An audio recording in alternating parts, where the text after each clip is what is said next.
So ladies and gentlemen, I'm very, very happy to have the chance right now to introduce our next keynote speaker to you, the Admiral James Milton Loy. Allow me to say a few words of background about Admiral Loy. Admiral Loy served as acting U.S. Secretary of Homeland Security in 2005 and U.S. Deputy Secretary of Homeland Security from 2003 until 2005.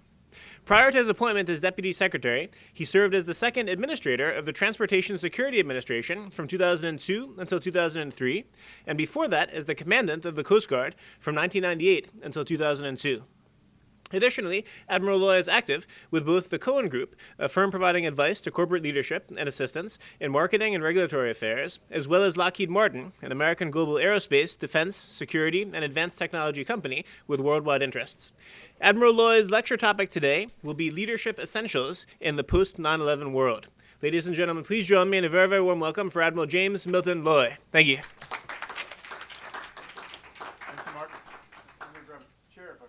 Then maybe by the table, if possible. Sure. Oh, you need the mic? Yeah, for the Okay. Okay. Okay. Yeah, you take a seat there. You want me to do that? Sure. Okay. Just hate to separate myself from the audience. It's not a good thing. Well, let me just first say thank you to... Okay. All right. Good. Let me just say thank you to the ICD and to Mark in particular for the opportunity to join you all today, and especially to have sat in on this last hour, which I found terrific. I would spend my allotted 30 minutes, I think I have, Mark. Is that something that you've offered me here? To rehash everything that I just heard over the course of the last hour, because I think it is worthwhile to just mention a couple of things there. We keep using this word power, and I go to your thoughts, sir, and others in the room associated with the sort of unspoken impact of using the word power, whether it's smart, hard, soft, or any other kind of power. It sort of smacks of this notion of the big guy helping the little guy understand it's going to be the way the big guy thinks. And that's hardly the goal of proper influence, I would call it. So it's somewhere words mean a lot, and we have to be careful with the way we use them. So this notion of finding better ways to offer and exert when accepting, when the receiver is accepting in that regard, the whole notion of influence, whether it's U.S. influence, Western influence, Islamic influence, or anybody else's influence around the world. It's the means by which we use, as I think a couple of times the ambassador was choosing to use rock and roll as a metaphor, if you will, a process element, a tool, I think somebody said, which simply is one of many such ingredients in this business of attempting to hold goals in mind that are noble and of value to all who would hear them around the world, and then find the best way for allowing influence to be used as a growth device, as a maturing device, as an ennobling device for all of us around the world, whatever that might be. So for us in the United States, I think we should go back, to that extraordinary menu that was on the table in the late 18th century. All the ideas from the Enlightenment, and to think through what is it that is really those constitutional foundational elements that allow musicians or artists or poets or anyone else to offer them forward by their particular device, poetry, rock and roll, whatever it might be. What are those end game goals that we feel as Americans are so fundamental to the character of our country? Those elements are representative democracy, the whole idea that it is elected leaders that go to the city hall or to the state capitol or to the federal capitol and represent the interests of the people by way of representative democracy. That is a fundamental notion, an idea that is what is at the base and the foundation of what America is all about. The rule of law, I would suggest, is another one, such that laws agreed to, passed by those representatives and agreed to all, and then the behavior associated with living up to those laws and what their end games are supposed to be. The notion of the separation of church and state on the menu of the Enlightenment at the end of the 18th century, adapted and constitutionally enfranchised, if you will, in the Constitution of the U.S. The whole notion of a free market economy. It's that kind of a list of things that I would offer really ought to be our goal set at the other end of the day. And to whatever degree we can offer those, we as Americans can offer those ideas around the world by way of extraordinary fora like this gathering of folks here in this room, and as is the annual agenda of the ICD throughout many capitals of the modern world. And then the other notion to me that I think we might have missed just a little bit in the last hour was the recognition of how hard this is. This is really, really complex. I mean, if it was easy, we'd have figured it out long ago, when we'd have done what was ever necessary to share those thoughts and ideas with each other, and it would be all over. But whether it's event-driven, like avian flu, whether it's a health issue, an agricultural issue, or whatever those issues might be, to go to the gentleman who was challenging the panel, and thank you, sir, for challenging the panel. Even though you weren't doing that, really, you were offering them a chance to think through the point that you made in your comment, which I thought was terrific, because therein lies yet another mini forum of the moment to think through and understand positions from around the table and synthesize to what becomes something collectively more valuable for all of us. And I think that's sort of where we ended up at the end of that end of that last panel. So thanks for allowing me to sit in on that hour, and also to recognize that in this post 9/11 world for Americans, I suppose it's post 7/7 for Brits, and it's post Madrid for Spaniards, and it's post Mumbai for the folks in India, and other horrible examples of terroristic acts around the world. We are embarked on this new century with an opportunity to try to grapple with this extraordinary new notion of not only transnational terrorism, but the complexity of an interconnected world, as the ambassador was suggesting at the end of her remarks, a dramatically more complex one as a result, and pushing the envelope of the human condition to either understand that set of challenges, let alone get on with the business of trying to solve them, whatever they may be. For me, in the work that I've been involved in for the last 10 years, and frankly with 42 years of uniformed service in one of the 5 armed services for this country, today, among other things, I co-chair the National Security Advisory Panel to the U.S. Global Leadership Coalition. What do they do? What does the U.S. Global Leadership Coalition do? They make every effort that they can to hold on to an adequate budget for the international affairs world of the United States, for the State Department, for AID, for those who are in the business, if you will, of being the diplomatic and development arms of U.S. influence around the world, where you sort of have to add them to that hard power notion of what the defense establishment is all about, so that those 3 Ds really have an opportunity to be amalgamated and represent U.S. ideas and opportunities and influence around the world, if you will, the 3 Ds being defense, diplomacy, and development. Most of our conversation in that last hour was about development, if you will.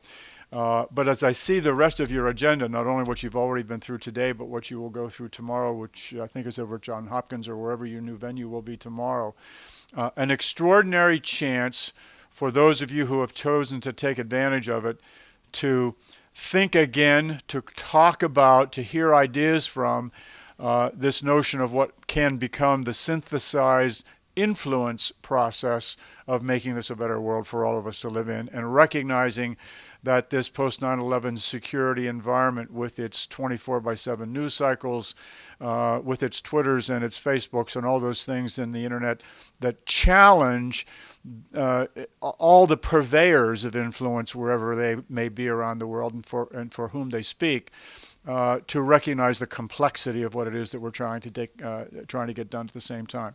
So what does that call for? That was a long introduction into my topic here, I suppose, which is supposed to be about leadership and what I have found to be some very important ideas about leadership in this post 9/11 security environment, which seem to now jump off the page when perhaps they have always been around as more elements of a collective leadership inventory of skills and dimensions and competencies of those that we think of as good leaders, and to again represent the responsibility I think each of us have to recognize that leadership continuum is a dynamic. It sort of changes over time. And the more we recognize our own personal obligation to our own development of leadership and leadership skills, that we will make ourselves better and better potential purveyors of the solutions to that complex set of challenges that we all face as world citizens today. Because without a doubt, the economic marketplace of this little globe in our constellation known as the Milky Way, all of a sudden is a much more interconnected and interrelated system than it has ever been, and grows more so day by day by day. And how best we can think of a couple of things that I might offer to use as practical ideas attendant to this notion of continually developing leadership capabilities for not only each of us as individuals, but when we pull them together cohesively, whether it is an organization or even as a nation, we can better perform those notions of solving these extraordinary problems and challenges that we have these days. So let me offer a couple of thoughts. The first one is how important I believe it is to have thought about a personal leadership model of your own. There's lots of them out there. There's thousands of books on leadership, even though this is probably the best one because I wrote it with a good colleague.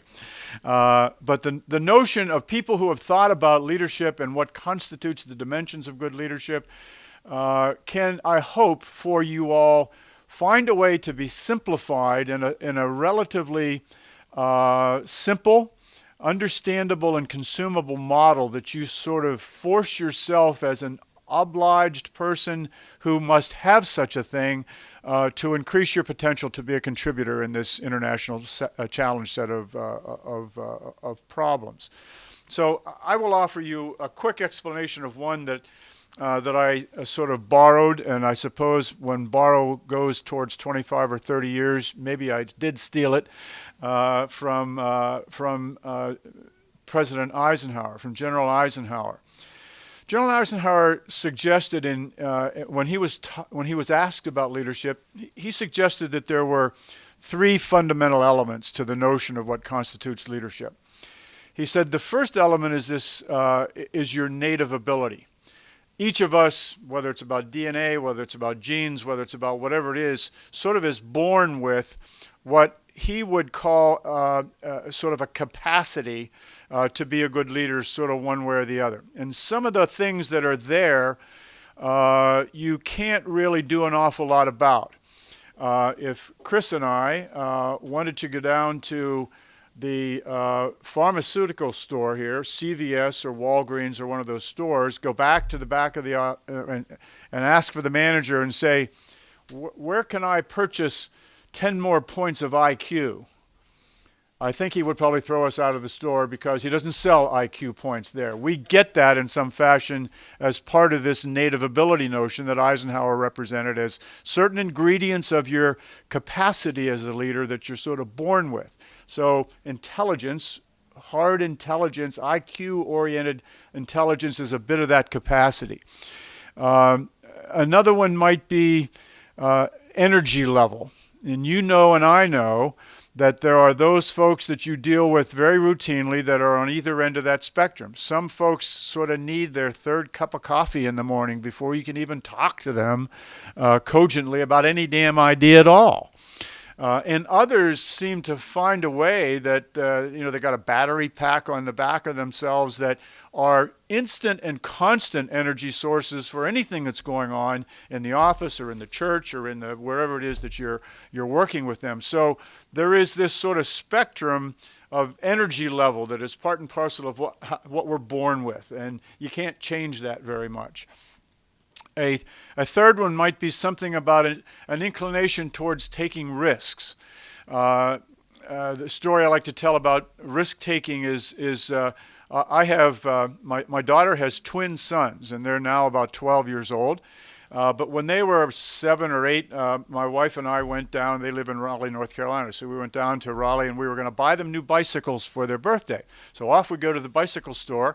And the manager of the bicycle store has been prepped by my daughter, and so all we really have to do is pick the right color and adjust the handlebars and the seat level and everything, and we got the two boys their bikes. Now these are twins.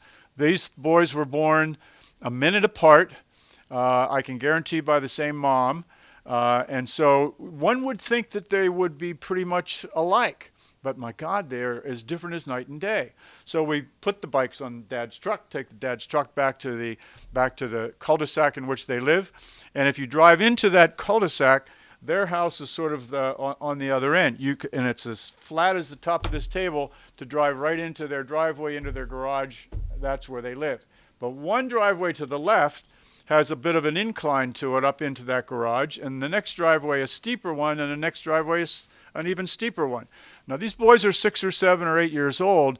The first one gets his bike off the Dad's truck, pedals it on that nice flat surface right over into his own garage, hollering for his mom because he loves his new bike. Okay?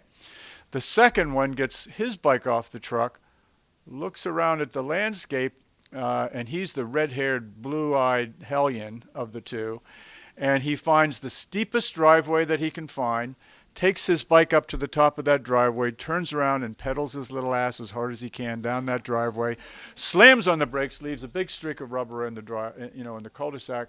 This is just a natural makeup of two boys, very different, but part of their capacity is the notion of risk-taking as could be played out in that kind of a scenario. So there's half a dozen other kind of things that would end up being in that category that Eisenhower calls your native ability, and that I'm offering you as your capacity, your sort of built-in capacity.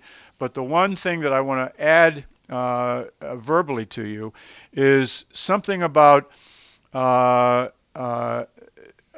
it's about change, and it's the instinctive capacity to embrace change. And we all know that there's sort of a human instinct that says change is something I hold off. What I have is what I understand. It's good. It's perfectly okay. I'm not interested in your change, whoever it is that just came in the door.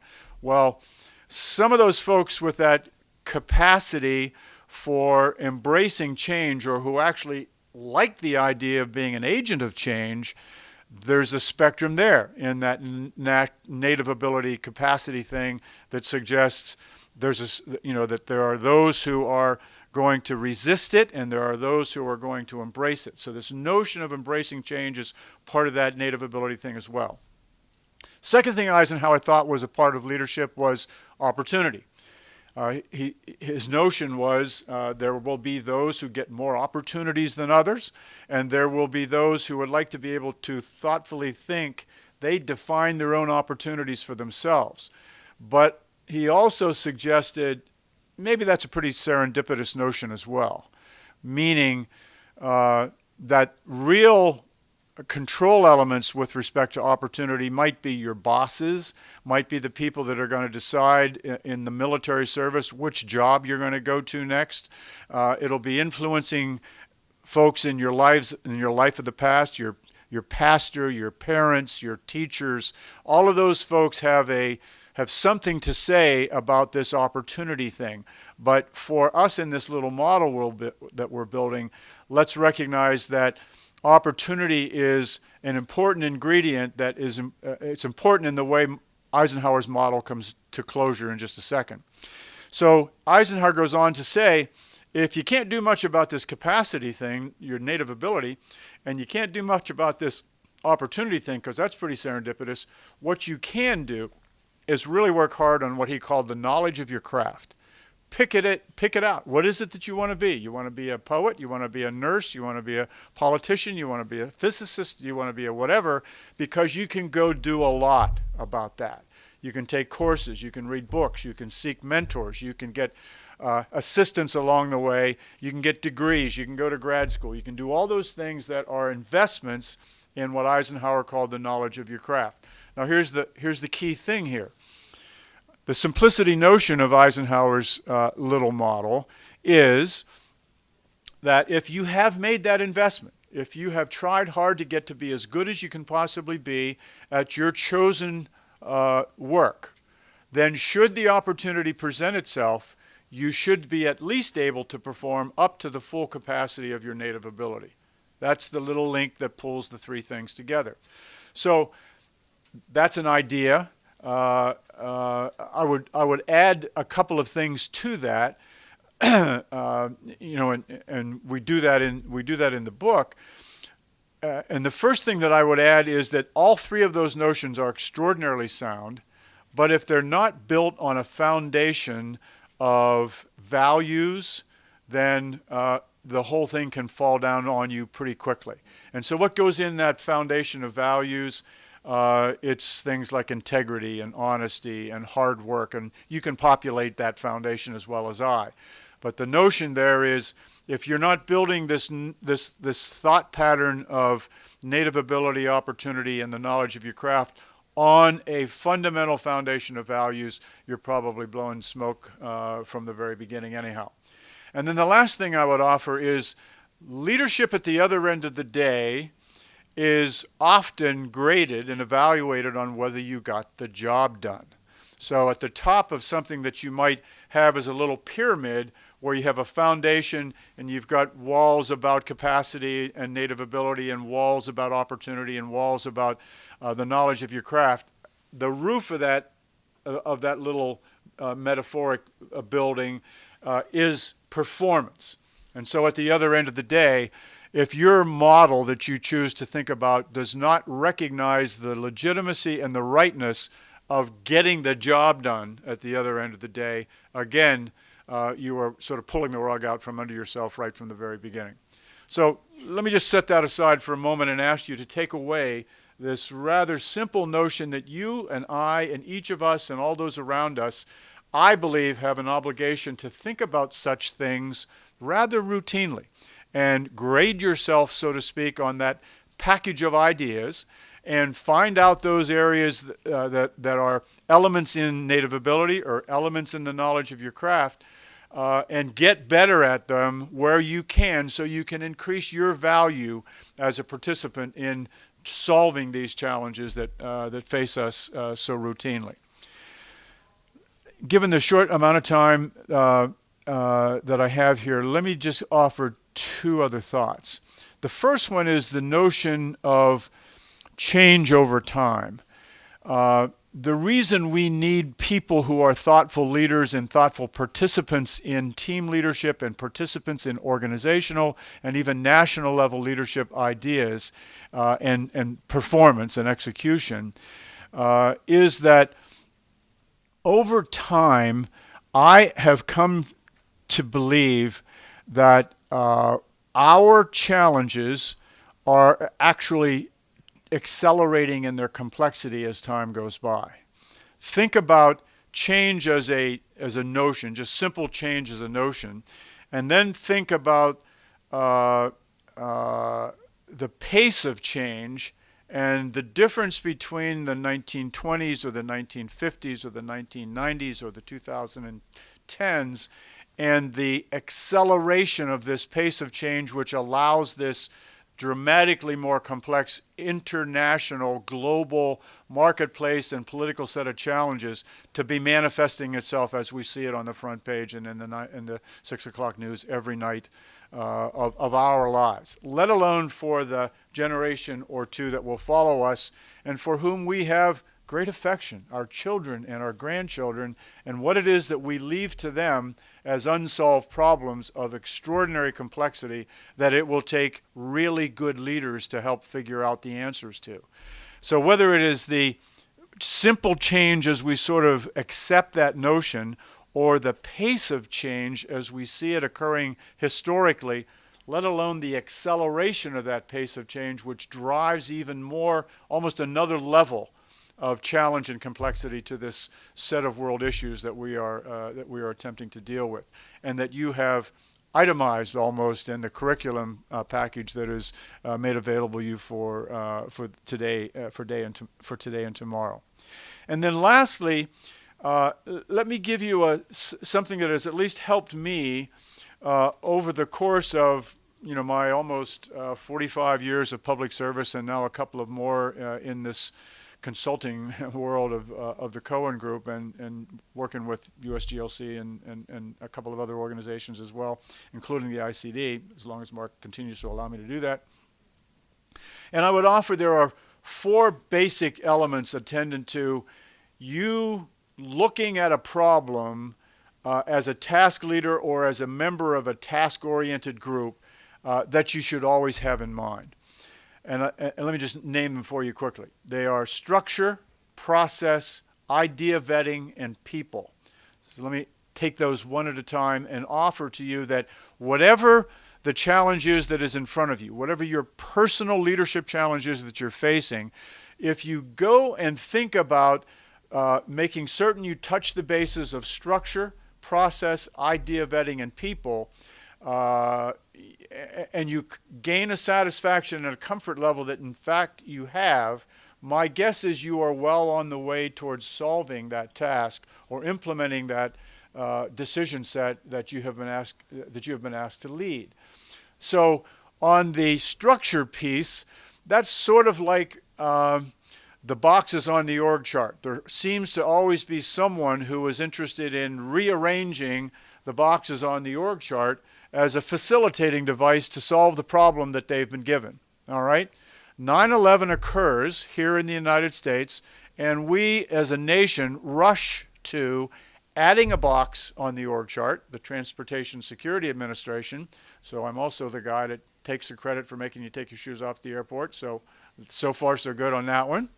And then they decide just a little bit later with the Homeland Security Act of 2002 that by less than 18 months after 9/11 occurs, we need to have a new box on the federal organization chart of the United States of America known as the Department of Homeland Security. And where are we going to get the ingredients of that box? By rearranging all the boxes that are already there and elsewhere in the old org chart.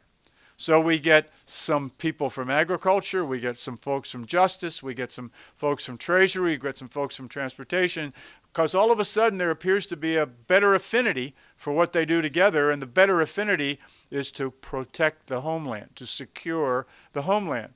So that's a single example of an impulsive reaction that suggests maybe structure is the way we handle this problem. All right? So set that aside for a moment and think about process. I offer that process is the communication devices or the linkages between those boxes on the org chart, and each of them holds pretty powerful notions attendant to how you might rethink them so as to solve the task or solve the problem that you've been given. And I would offer as an example, information sharing. We had shared information in a variety of ways over the course of the last 50 years, going back to the Cold War, if you will. And now all of a sudden in the post-9/11 transnational terrorist security environment that we're all trying to understand, we've got to do that better, faster, in different ways, and look at the aftermath of process change in this country and around the world, just associated with sharing information better, because that was perceived to be an extraordinarily important goal for us all. Set that one aside for a moment and go to my third element, which is vetting ideas. There have been way too many times when a task group oriented towards taking on a challenge goes into a nice dark chamber somewhere in the federal establishment, no doors and no windows, and attempts to solve the problem with what was in there to begin with. And I would offer that the better leader has caused a window to be open and a door to be available to allow new ideas to come into that dark room, get vetted properly, and partially add ingredients to what can become the solution to the problem that they're trying to deal with. Now, this is all a generic kind of a model that I'm describing to you, but what I can validate for you is that in my last 10 years in government, this kind of thing happened time and time again. And had we all done it a little better, we'd be further down the road than we are today. Set that one aside for a moment, and the last one is people. It is all about, on your team, having the skills and competencies necessary to solve the problem that you've been given. So if you're being asked to take something on, and as you assemble the group, 3 or 4 or 5 or 10 or whatever number, one of the most crucial ingredients in terms of competency that can be brought to the table to help you forge a way forward is not there, I would offer that it's time to put the timeout sign up and say to the boss, unless I get a better financial manager, or unless I get a better physicist, or unless I get a better one of these, we're stone cold unable to get to the end game of what we're asked to do here. So the quick review of that is, if change and embracing it and managing it, I would offer to go back to Eisenhower's model. The embracing change notion is part of that native ability piece, but the managing change is very much something that you can get very good at by taking courses and reading books and learning how to do it. So that's over here in this knowledge of your craft piece. But the leadership hooks that hold all of this together, I believe, can be manifested in this notion of recognizing change as a constant in our lives and recognizing that it is about structure, process, vetting ideas, and having the right people that will facilitate for you as a leader of that group or as a participant in that group the potential to solve your problems in a dramatically better way than otherwise you would be able to do. So lastly, I would offer that there's an endless list of dimensions associated with traditional good leadership. Let me just mention 1 or 2 or 3 or 4 that are about coming out of the woodwork in the post-9/11 world we're trying to understand. It almost goes back, for example, to our last discussion about the very definition of what constitutes national security. Okay?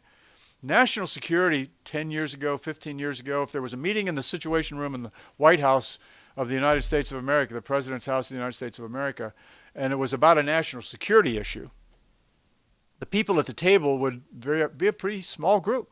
It would be somebody from the Pentagon and somebody from the State Department, somebody from the intelligence establishment, probably somebody from the National Security Council, and maybe that's all. I can tell you, having lived in that environment for the last 10 years, they are much more complex sessions that are now held in the Situation Room in the White House, because there will be a representative there from Justice, from Treasury, from DHS, from lots of other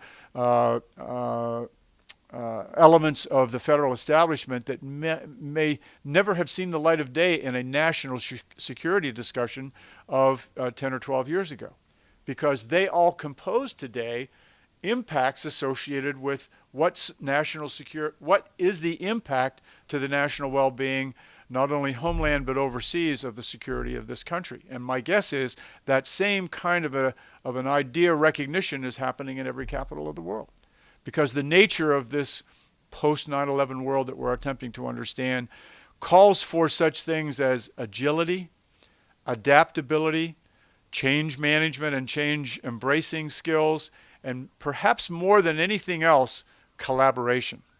When I was working with Secretary Ridge, standing up the new department, I kidded him all the time about the notion that although it said Secretary of Homeland Security on his door, he was really the Secretary of Collaboration, whether he liked it or not. And let me give you one example. When the president signed in this country a directive that put the pin on us at DHS to lead the way towards protecting the critical infrastructure of the United States of America, the mandate in the executive order said that we had to named 17 different sectors, okay, and we had to go draft or have drafted a sector-specific plan for each one of those 17 sectors. The truth was that the rest of the story was that once we had 17 perfect sector-specific plans, that was about half the work, because the rest of the work was associated with fitting those as puzzle pieces together in the ultimate puzzle of protecting the critical infrastructure of the United States of America. Easy example. Chlorine distilled in Galveston, Texas in the chemical sector is dumped into a tank car in the transportation sector and taken to California and put in the water supply in the water sector. So if the sector-specific plans of the chemical sector, the transportation sector, and the water sector didn't play nicely together in the sandbox, we would suboptimize the notion of the purity of water attendant to the citizens of the state of California. So there were an infinite number of those kind of interworkings and complexities that made up this notion of protecting critical infrastructure of the United States of America. And that was only one of, if not dozens, if not hundreds of like kind of challenges on the plate for the new department as it was pulled together. So I want to make sure I have a chance for a couple of questions, Mark, if I may. So what have I offered you? I've offered you the importance of taking it upon yourselves to build for yourselves and recognize for yourselves a leadership model of some kind that causes you to go back and be dynamic with respect to improving your skills as a lifelong learner and a continuously improving kind of dynamic to that, so you can keep up with and participate in these extraordinarily complex challenges of the 21st century. I've offered you one kind of one example of what I mean by that in terms of the Eisenhower model. And then I would ask you to think through this rather simple change model, which is going to be part of every day of your life for the rest of the time you're on this earth. And the challenge associated with leading those kind of tasks falls into this structure, process, idea vetting, and people thing. And if anybody ever asks you which of the four are the most important, please answer people. Because at the other end of the day, it'll be the people working with you that compose the changes necessary to take that task to closure. When I looked at the rest of the substantive nature of what was in your curriculum, I wanted to offer some simple, practical, generic kind of ideas because you've been overwhelmed with substance all day. I don't underrate the notions that I've tried to offer. I just offer them as tools of the trade that will take you towards that influence process that the last panel spoke about, always using the word power. I like to take the word power out of that discussion and recognize that what we're really doing is synthesizing influence, hopefully in a positive way towards noble goals in this world that we all are citizens of these days. And the leaders that will emerge to help us do that will, I think, have taken advantage of these notions of the model of personal development and of recognizing how to simplify complex things such that you can actually work on the pieces and reassemble the whole in the better interest of whether it's your little group or whether it's of mankind in general. So thanks very much for your attention, and I'll be glad to answer any questions. Thank you very, very much, Admiral Loy, and I think in many ways the issue that you discussed is really a crucial one, really to give a chance for us to reflect what does it really mean, or what do we mean when we talk about leadership, and where are we looking for leadership, what do we also expect of the leaders that we have. So I think it's a crucial issue that requires a lot of reflection. What I would suggest that we do now is we're running about 20 minutes behind schedule.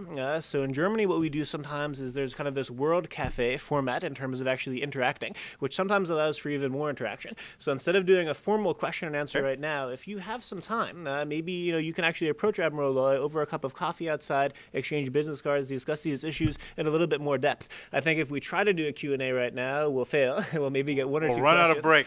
So I'd suggest use the opportunity. If you have a little bit more time, Admiral Loy is also a member of our advisory board, so I'm sure he's very eager to answer questions and also interact with you. So I suggest try to do that maybe informally with coffee, and then we'll continue because we actually have a very full rest of the day for speakers. So if you would agree, and then hopefully that will allow for even more discussion. I agree. But before he leaves the stage, if you could please give a second round of applause to Admiral Loy for an excellent presentation.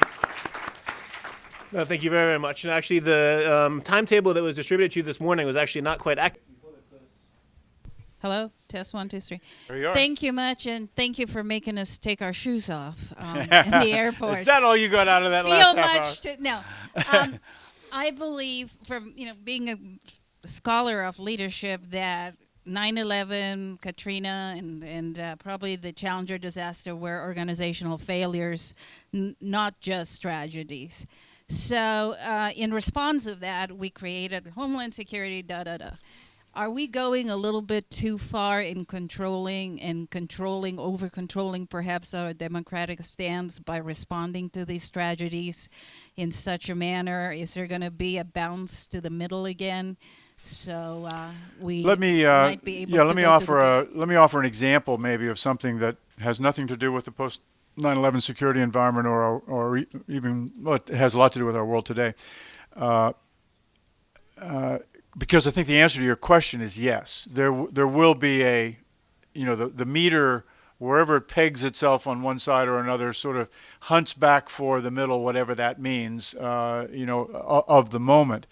The example I would offer is, do you remember when the Exxon Valdez ran into the rocks in pristine Prince William Sound in March of 1989, dumping 11 million gallons of crude oil into the environment? The impulsive reaction was something called the Oil Pollution Act of 1990, and it was an international impactful law that was passed in the United States, and then international standards by the International Maritime Organization. Lots of things happened around the world as a result of what happened in Prince William Sound. What I can tell you is 12 years later, in 2002, when I am retiring from active duty in uniform service as the Commandant of the Coast Guard, I am signing off on the 107th regulatory change to the Oil Pollution Act of 1990. Okay? So the best team that was assembled at the time, with the best leadership associated with that nightmare, impulsively created the Oil Pollution Act of 1990. And I'm just suggesting that over the course of the next decade, somebody said, geez, it ought to be a little more like this and a little more like that and a little more like this and a little more like that. And by the time 12 years had gone by, we were literally making the 107th regulatory change to the Oil Pollution Act of 1990. Now think about what happens in the post 9/11 security environment when you might have, I can begin to name them for you: the Aviation Transportation Security Act, the Maritime Transportation Security Act, the Homeland Security Act, the Safety Act, et cetera, et cetera, et cetera, and maybe 100 executive orders pouring out of the White House without the benefit of congressional review, all right? And if one law had 107 changes over the course of a decade, a little bit more than a decade, just imagine the complexity of this environment that we're all today living through, thinking that we might have got it right with the Aviation Transportation Security Act, yet over the course of just this first decade now, there's lots of changes to that act. And as the administrator at the Transportation Security Administration daily goes to work thinking through risk management as a tool of trade for himself and for his agency, there will be more changes. Okay, and we'll get better explosive detection technology in place, and gradually there will be a continual change to that notion. So you ask, will it come back? Yes, it will, and there will be impulses of the moment, whether it's Mr. Abdul Mubalahad, who had the bomb in his skivvies over Detroit on December of 2 years ago. There will be a change. When 12 aircraft are inbound to the United States and there is an intelligence perception of liquid explosives aboard, there will be a change. I mean, it's not only event-driven reaction-wise, it is planning-wise going forward that is a really important part of this whole scenario as well. So without a doubt, the answer to your question is yes. How that pendulum keeps bouncing back and forth until it's steady, just about the time it's steady, either a planning process will come to closure or an event will occur which will make it move again. That's the nature of the beast, I believe, in this at least in this first decade after 9/11. Thank you very much. And once again, ladies and gentlemen, if we could express our gratitude to Admiral James Loy. Thank you.